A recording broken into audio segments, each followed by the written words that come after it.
Oakley hits the entertainment bullseye every week with her hard riding.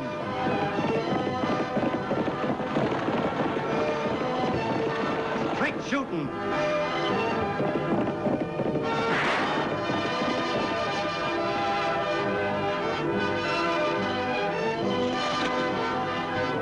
And suspense.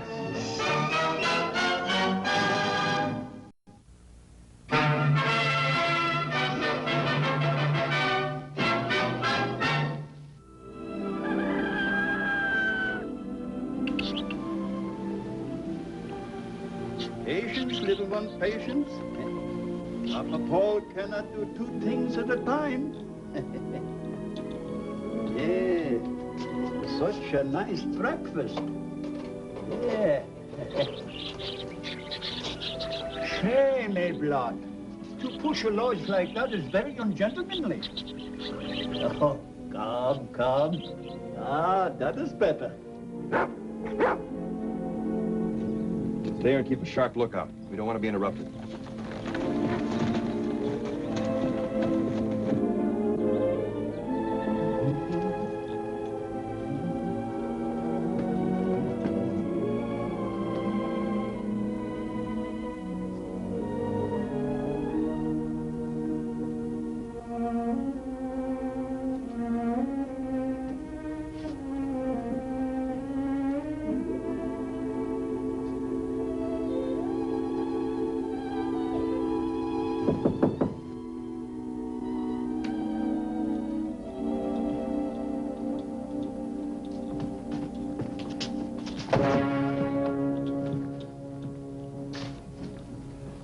Well, I presume you have come on the same errand as before? With a bigger offer. $5,000. I am still not interested. But Denain, that's better than 300 an acre. I know it is most generous. However, this is my home and I... With $5,000, you can buy another one. Why do you not understand? I homesteaded this land, cleared it. I built this cabin with my own hands. I planted all the flowers, not merely as a home for myself, but for my beloved daughter. And some of these days I will find her. Why don't you stop kidding yourself, Denain? You'd have found her long before now if you were going to. Could be you're using her as an excuse to get us to go higher. Oh, that is not true. I will not sell, no matter how much money you offer. Oh, the time I must leave. Never have I been late opening my shop. Hold it. We might up the ante. I'll take over, Joe. This guy's a nut. Now, you can't crack nuts by talking. You gotta do it this way.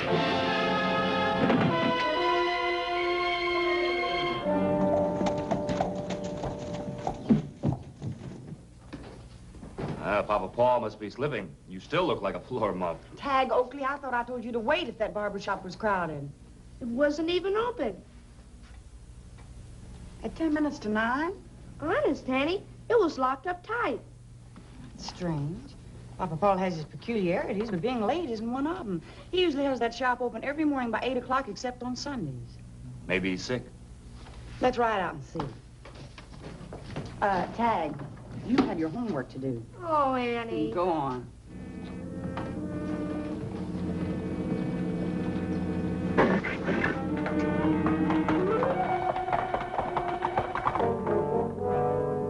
Last punch was too hard, Nails. He's dead. What? We'll let the boss figure out what to do now.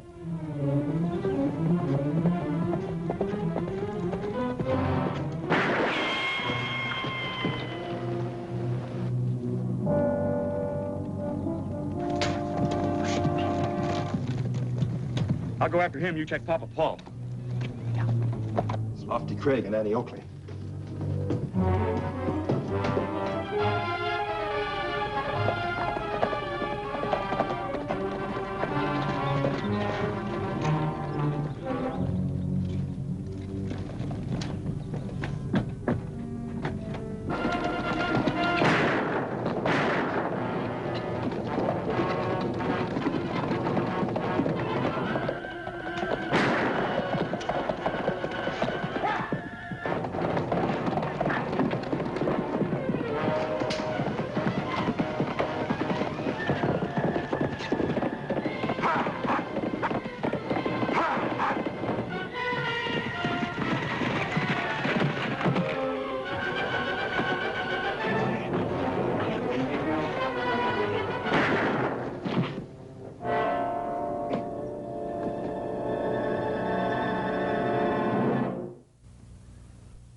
Here you go, little birdies.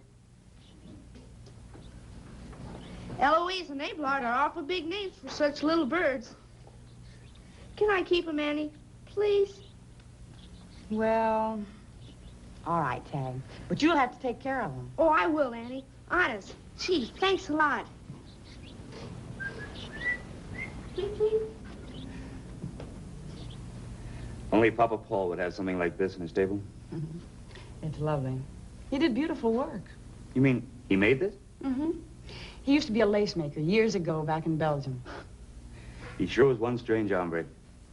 I never did savvy him, or much of what he said. I don't know, he seemed to always talk in riddles. Mm-hmm. These books on lace making. I'd like to read them sometime. Lofty, Papa Paul must have had a premonition. Because only last week he told me that if anything happened to him, I should take this picture of his wife and daughter. What for? There's something stuffed in the back of it. Any luck, Mr. Scott? Yes. That two-gun hombre was Dutch Vogel, a notorious border gunman. And robbery must have been the motive. Lofty, no wonder Papa Paul wanted me to have this picture. This is his will. Oh, what'd it say? Well, give me a chance to read it. He's leaving everything to his daughter, Eleanor Marie. Daughter? Till I saw that picture, I didn't even know he had one. Most people didn't. He lost track of her years before he came to Diablo. What are you frowning about, Annie? Listen to this. As every Flemish girl cherishes her christening dress, I am sure Eleanor has hers. Therefore, I ask her to produce it and insist that she explain these words. Youth gave love and roses and sewed it with a double thread. Doggone peculiar thing to put in a will. Just like Denain, though. He always was an odd one. What else did it say? Oh, nothing much. It names me as the executor. Well, then it's up to you to find his daughter. That's right, providing she's still alive. Being a newspaper man, you can help me find that out if you'll give this story a lot of publicity. I'll have it on the Western Associated Press wire by sundown. Maybe I can get this picture in the papers, too. Good.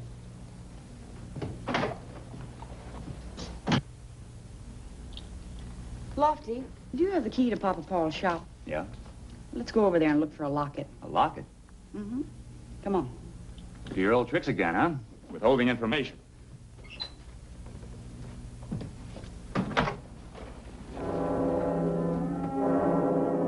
Denain's lost daughter named in strange will. I don't get it. If the old man was so poor, why should I pose as his heiress? It's very simple. The miners on the ridge above his place ship their ore to a smelter the other side of Diablo. Denain's been letting their ore wagons cross his place for free. If we can get hold of his place, we'll put up a toll gate and charge him plenty. Suppose they cross you up and send the wagons by a different road. There's not much chance of that. The only other way is a trail over the mountains. Too narrow for wagons. It's 20 miles longer. 3 days round trip by pack train. How much can you tell me about Denain and his family? Plenty. What about this christening dress? I guarantee you an exact duplicate of the real one. All right. It's a deal. Oh, one other thing. If you're going to be Eleanor Denain, you better dress like her. Get rid of these trimmings.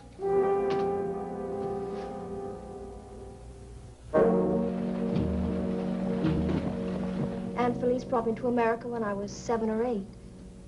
I didn't know till a few years ago she'd done it without my father's knowledge. He once told me it almost broke his heart. As soon as he'd saved up enough passage money, he followed you. The trail was cold. Poor Papa. Until I saw the story in the paper, I had no idea what had become of him. If only I could have seen him before. I'm sorry, Miss Oakley. That's all right, Mr. Denain. Mr. Denain? That's my name. What? My name is Denain, too. Eleanor Marie Louise Denain, Paul's daughter. You can't be. She is. And what's more, she's practically proved it. But that's impossible. She's an imposter. Miss Oakley, this girl must be out of her mind. Well, Annie, as executor of the will, I guess the next step's up to you. I know exactly how King Solomon felt. Well, have you anything to support your claim?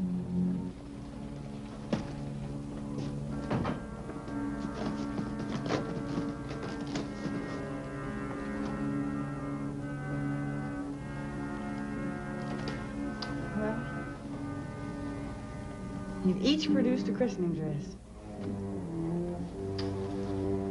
Let's see if you can explain these words. Youth gave love and roses and sewed it with a double thread.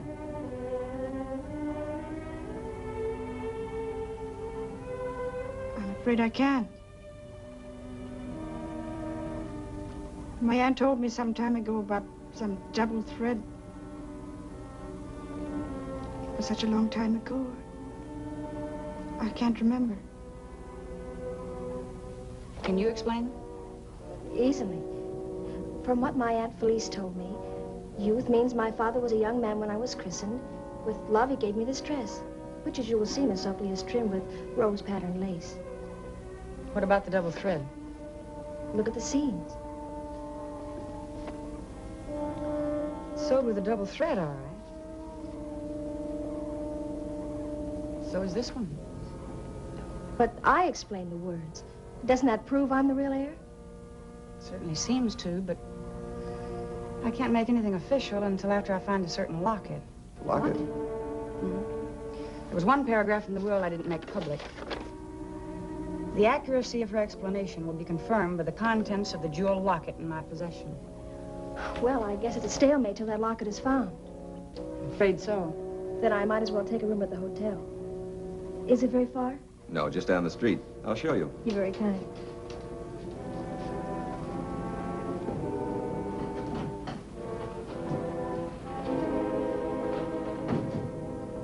The hotel's right over there. You'll have to manage alone from here on in. I want to get the boys out to the cabin. We've got to find that locket. Where can I get in touch with you? Oh, I'll be around.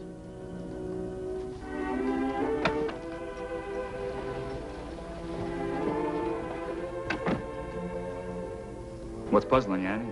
The brunette met the terms of the will. She must be the real daughter. I don't think so. Yet I haven't got anything to back me up. What about the blonde? I don't know, Lofty. I just can't say for sure about anything until after we find that locket. I'll ride up to the cabin and get another going over. All right, here's the key.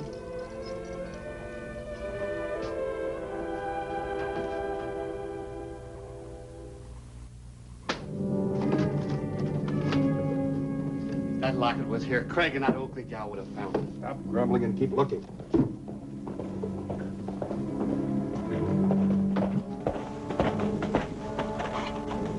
It's Lofty Craig. You handle him. Pull up your mask. We can't risk him getting a look at us. No gunplay. Never can tell when one of those ore wagons might be coming through.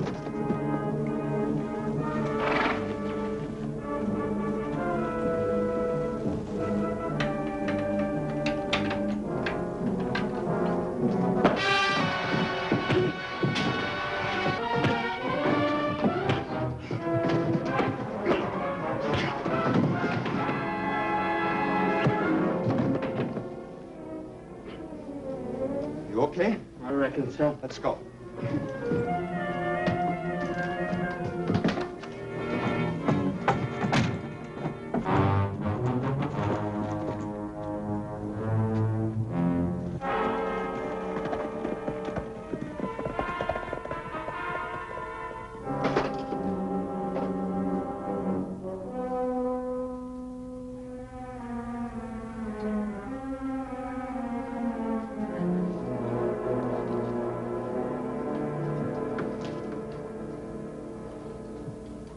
This blonde hair was my mother's, the dark hair mine.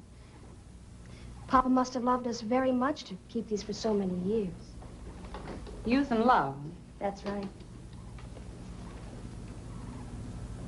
What's the use of me looking at it? I can't explain the words in the will. Or remember what Aunt Felice said about the double thread. Except I seem to be pretty sure it hasn't anything to do with seams. Well, Miss Oakley? Well, since you've met all of the terms of the will, I'm turning Paul Denain's property over to you.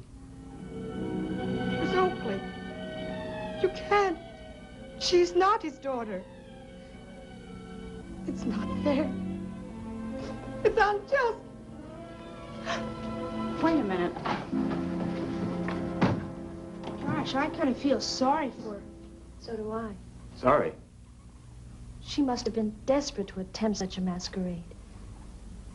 When may I take possession? Immediately. Here's the key to Paul's cabin. Thank you. Well, isn't that part of Papa's estate, too? Oh, yes, take it along. There's some other things right over here. Oh, for now, I'll just take those. All right. Well, I better get out to the cabin. All right. Thank you all for everything.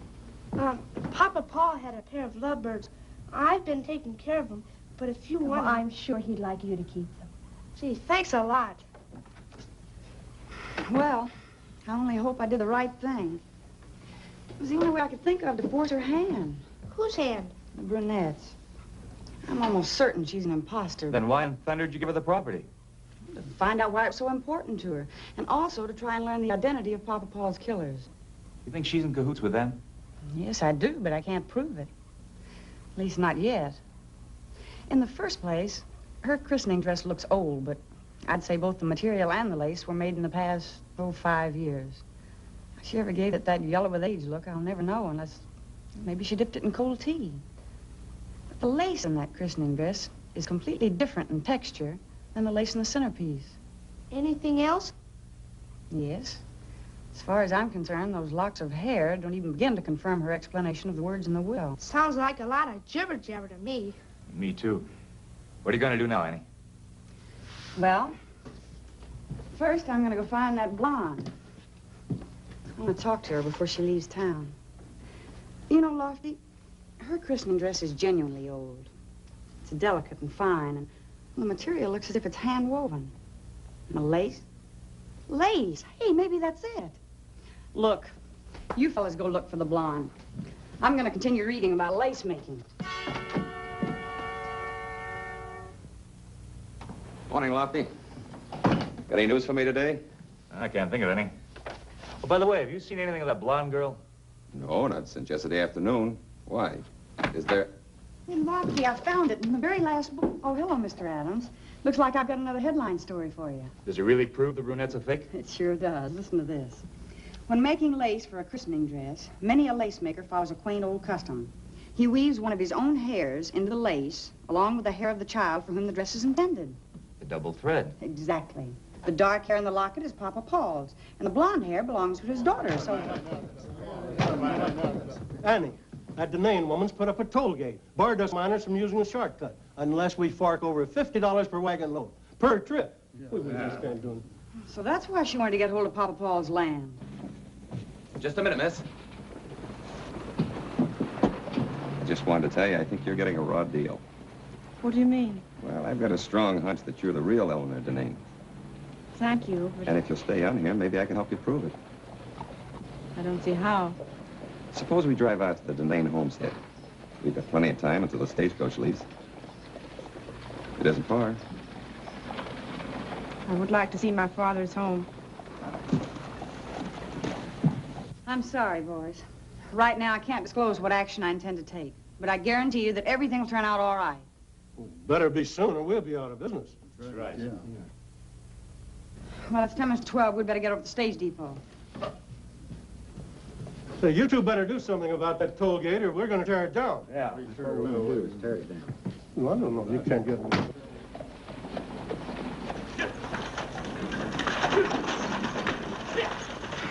I thought surely she'd be on that stage. What do we do now, Annie? Well, first we're going to get a magnifying glass. Magnifying glass. And then we ride out to Papa Paul's place.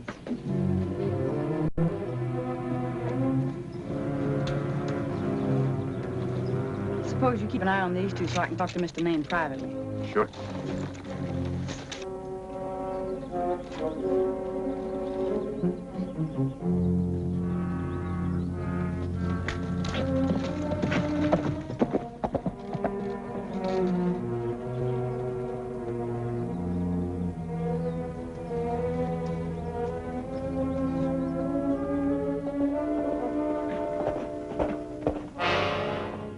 The dress, Danny, just like I told you. I'll take care of Elmer. But, Mr. Scott... Never mind.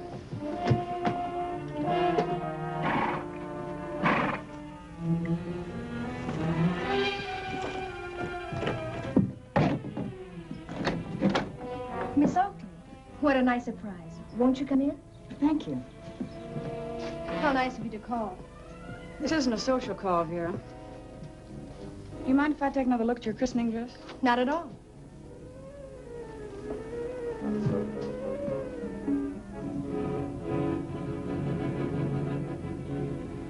This isn't your dress. Why, of course it is. This material is soft and fine. It's really old. This is the dress Eleanor Denain brought with her. Where is she? I haven't the ghost of idea what you're talking about. These pieces of straw came from her valise. What have you done with her? All right. Go on, move.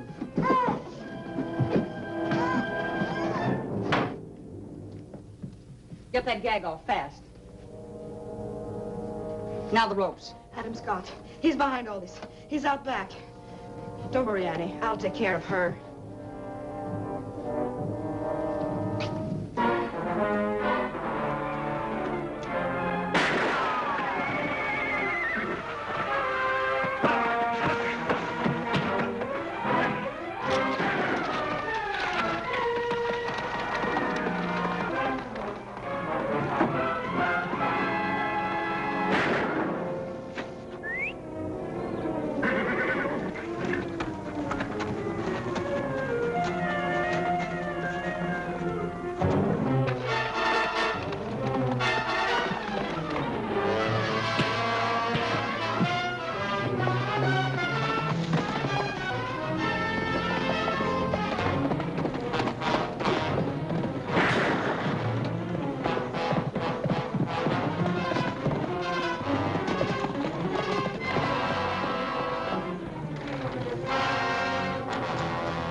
Get down, mister. You're walking back to town.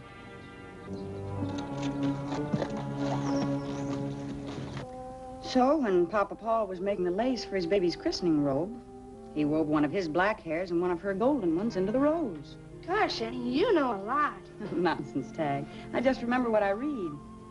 Well, Eleanor, you better get your bonnet on. The stage will be in a few minutes. I thought you were staying in Diablo. I'll be back. I'm using the money the miners paid me for the right-of-way to take a course in barbering. And then she's going to come back and reopen Papa Paul's shop. Oh, Annie. Gosh, I bet girls invented haircuts.